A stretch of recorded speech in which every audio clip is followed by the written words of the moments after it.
네, 오늘 영상에선 바로 어제 설명했던 캡틴 아메리카 브레이브 뉴월드 쿠키 영상에 이어 최근 들려오고 있는 브레이브 뉴월드의 엔딩에 관한 소식도 준비해봤는데요. 일단 이러한 소식의 출처는 대부분 해외에서 활동 중인 일명 스쿠퍼라고 불리는 업계의 소식통들이 대부분이고, 이는 실제로 업계에 연이 닿는 사람이 있기 때문인지 정말 적중할 때도 많지만 반대로 적중하지 않을 때도 무시할 수 없을 정도이기 때문에 이러한 소문에 대해선 그냥 작품을 기다리는 시간을 좀 더 다채롭게 만들어주는 어느 정도의 양념 같은 거라고 생각하고 봐주시면 좋을 것 같습니다.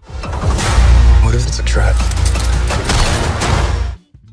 그래서 일단 이 캡틴 아메리카 브레이브 뉴월드의 엔딩은 우리가 예고편에서 봤던 것처럼 샘 윌슨의 캡틴 아메리카가 썬더볼트 로스의 레드 헐크와 페어가 된 백악관에서 싸우는 장면이 장식하게 될 거라고 하는데, 이때 썬더볼트 로스의 딸인 베티 로스가 나타나 레드 헐크로 변해 정신을 못 차리고 있던 로스의 제정신을 찾게 하고, 이 틈을 놓치지 않는 샘이 레드 헐크의 감마선을 제거해 로스가 인간으로 돌아오게 만든다고 하죠.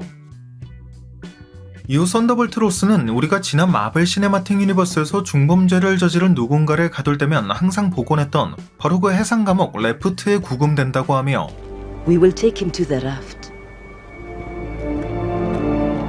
로스가 제정신을 되찾을 수 있는데 가장 중요한 열쇠가 된 그의 딸 베티 로스는 아버지가 다시 레드 헐크로 변하지 않게 할 치료법을 찾기 위해 노력하는 모습이 그려질 거라고 하는데, 이건 개인적인 생각이지만 원작 코믹스의 베티 로스 또한 아버지인 로스가 레드 헐크가 된 이후 1년의 과정을 거치며 레드 시헐크가 되는 수순을 밟기 때문에 이처럼 베티가 아버지의 치료법을 찾기 위해 노력하는 과정이 그려진다는 것 자체가 이후 베티 또한 이러한 과정 끝에 레드 시헐크가 될 수 있다는 걸 암시하는 장면이라고 볼 수도 있을 것 같네요.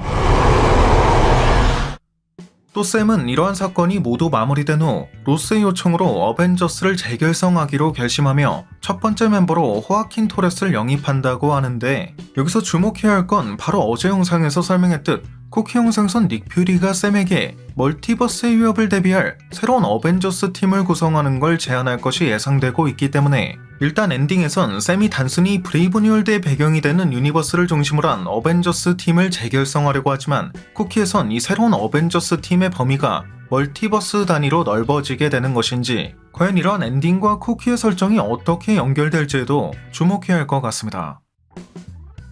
참고로 어제 영상에서도 설명하긴 했지만 이 캡틴 아메리카 브레이브 뉴월드 같은 경우 지난 11월부터 대대적인 2차 재촬영에 돌입한 상태이고, 아무래도 재촬영 과정에서 가장 쉽게 수정할 수 있는 건 스토리의 처음과 중간보단 마지막 결말일 것이기 때문에 하필 엔딩에 대해 다루고 있는 이 소문도 11월 재촬영이 반영되지 않은 것일 가능성을 배제할 순 없겠죠.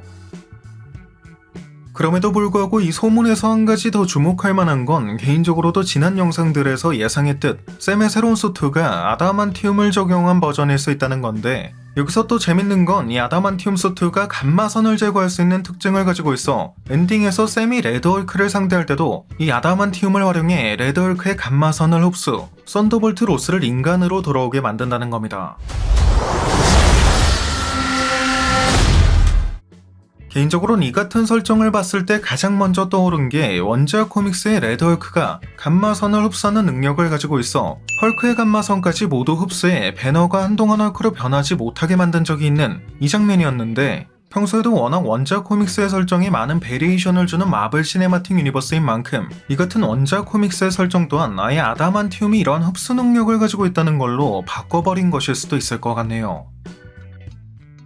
이렇게 아예 광물에 그 능력을 부여해버리면 앞서 안타깝게 세상을 떠나신 윌리엄 허트만큼이나 적지 않은 나이라고 할 수 있는 해리슨 포드의 여러 컨디션 등을 고려하지 않아도 예기치 못한 사고로 인해 캐릭터의 특정 설정을 사용하지 못하게 되거나 배우의 변경으로 인해 몰입감이 깨지는 경우도 없을 것이며, 이 아다만티움을 사용하는 대표적인 캐릭터 중에는 예전부터 실사화됐으면 하는 대결 중 하나로 손꼽히는 헐크 대 울버린, 즉 데드풀 3편을 통해 미래에 정말 이러한 대결이 제대로 성사될 수도 있겠다는 기대감을 불러일으킨 적이 있는 울버린과의 대결까지 기대해볼 수 있을 것이고, 아다만티움 하면 떠올릴 수 있는 또 하나의 캐릭터가 바로 이 아다만티움 카타나를 사용하는 데드풀인 점. 이 데드풀은 원작 코믹스에서 레드 헐크와 맞붙은 적이 있는 건 물론 이 과정에서 헐크풀까지 된 적이 있다는 점에선 원작과는 달리 없던 흡수 능력까지 생긴 아다만티움 카타나를 사용하는 데드풀이 헐크풀이 될 가능성은 더욱 높아졌다고 볼 수 있을 것인 만큼, 과연 이 브레이브 뉴월드에 등장할 아다만티움이 실제로 감마선을 흡수하는 능력을 보여주게 될지에도 많은 관심을 기울여야 할 부분이 될 것 같습니다.